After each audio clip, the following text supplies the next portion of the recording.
Unfortunately अगर इस पूरे ओवरऑल सिनेरियो को देखा जाए तो जो कंडीशंस थी, आई थिंक कि जो कोच की ड्यूटी थी, मैं समझता हूँ कि वो पूरी तरह डेव वॉटमोर नहीं निभा पाए, बिकॉज के श्रीलंका में उन्होंने श्रीलंका टीम के साथ बहुत ज़्यादा टाइम गुजारा है और वो बहुत ज़्यादा अवेयर थे इन कंडीशन से। और पाकिस्तान के चूँकि काफ़ी सारे प्लेयर ऐसे थे यंग जो पहली दूसरी दफ़ा श्रीलंका में खेल रहे थे, उनको कन्वे मैसेज सही नहीं कर पाए, शायद may be one of the reason. लेकिन ये कोच की ड्यूटी थी कि टीम को लेके चलना चाहिए था इस पूरे टूर के ऊपर।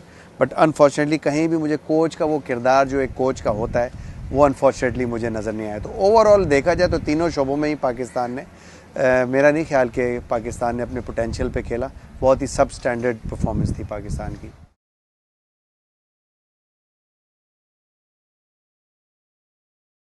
नॉट रियली, किसी भी प्लेयर को किसी एक सीरीज से उसका तयन नहीं किया जाता कभी भी। आई थिंक प्रीवियसली उन्होंने बड़ी अच्छी अच्छी परफॉर्मेंसेस दी हुई हैं, बट अनफॉर्चुनेटली जिस दफ़ा उनकी फॉर्म इतनी अच्छी नहीं थी, कंडीशंस मैं कहूँगा कि सूटेबल नहीं होती इंडिया श्रीलंका के अंदर, बॉल काफ़ी मूव करता है वहाँ पे, तो अनफॉर्चुनेटली मैं कहूँगा। But there is a class of Yunus Khan of course, but इस दफ़ा वो परफॉर्म नहीं कर पाए। लेकिन वो जिस तरह के प्लेयर हैं, मैं समझता हूँ कि उनके अंदर इतनी सेंस ज़रूर है कि वो जिस वक्त समझेंगे कि वो नहीं खेल सकते तो वो क्रिकेट से खुद ब खुद ही दूर हो जाएंगे। He is different kind of a player.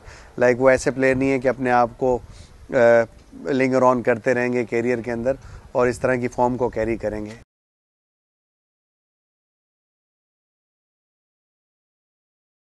I think player को जब पैशन ख़त्म हो जाता है, जिस वक्त प्लेयर को पता चल जाता है उसके अंदर पैशन नहीं, तो that the best time for retire from international cricket. और जब पैशन है तो मेरा ख्याल है, पैशन और फिटनेस है, तो प्लेयर को कंटिन्यू करना चाहिए।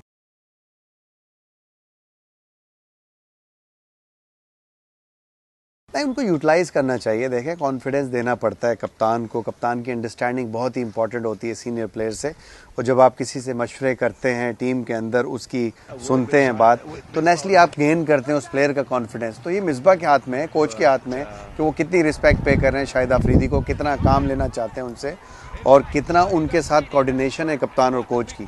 अगर ये कोऑर्डिनेशन अच्छी होगी, मैं नहीं समझता कि शाहिद अफरीदी जितना कैपेबल है, जो पोटेंशियल है उसका, कि वो बहुत ही अंडर परफॉर्म किया है उन्होंने इस दफ़ा। कोई एक मैच में उन्होंने बैटिंग कर ली और एक मैच में बॉलिंग कर ली, but he is a wonderful all-rounder still. He have fitness, then he can be still have future of Pakistan. 3-4 साल आराम से पाकिस्तान के लिए खेल सकते हैं।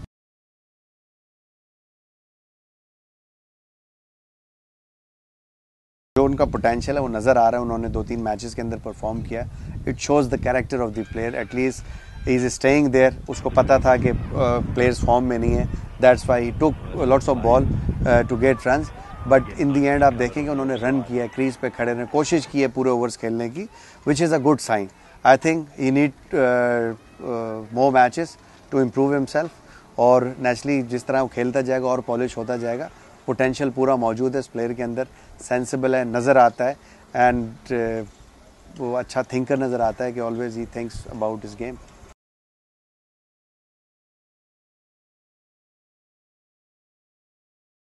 कोई कप्तान समझता है कि वो अच्छा बैट्समैन है, वो नंबर 3 जैसे कामरान अकमल पाकिस्तान के लिए बहुत खेल चुके हैं।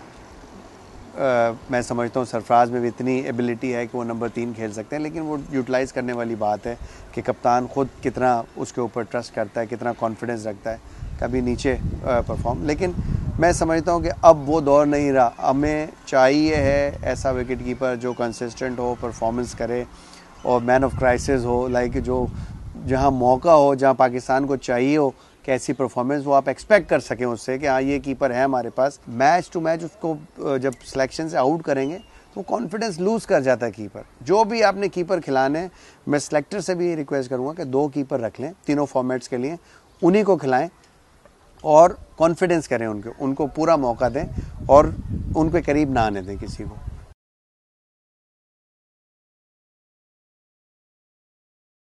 आई थिंक जेन्युइन ऑलराउंडर्स हमारे पास मिसिंग इस सूरत में आप कह लें, देखें कि वो जो टाइमली परफॉर्मेंस होती है वो हमें मिल नहीं रही।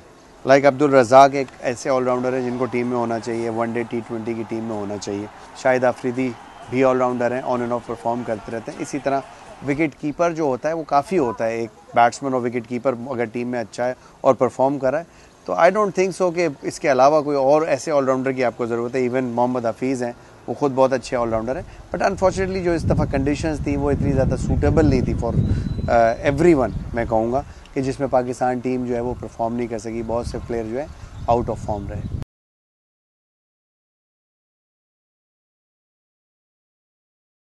आई think he is fit but unfortunately is not in his good form.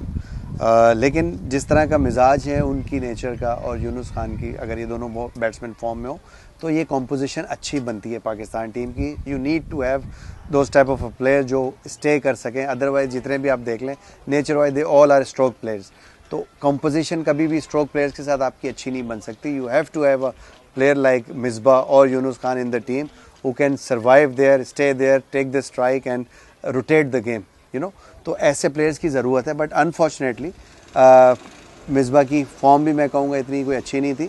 लेकिन ये है कि फ्यूचर के हिसाब से अगर देखा जाए तो Misbah is already 38, around 39, then you have to look for future. But right now unfortunately we have 2 good players, but हम दोनों को एक साथ नहीं टीम से निकाल सकते।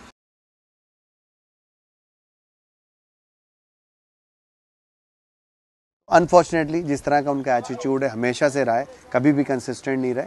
No doubt on his ability, बहुत अच्छे बॉलर हैं, बट वक्त के साथ साथ उन्होंने अपने आप में चेंजिंग नहीं की, वो वेरिएशन नहीं पैदा की जो मलिंगा जैसे बॉलर ने पैदा की हैं और दूसरे दुनिया के बॉलर्स ने पैदा किए हैं। T20 आने से, वनडे क्रिकेट ज़्यादा खेलने से जो स्लोअर बॉल है, स्लो बाउंसर्स हैं, ये डेवलप करनी पड़ेंगी। It's about time.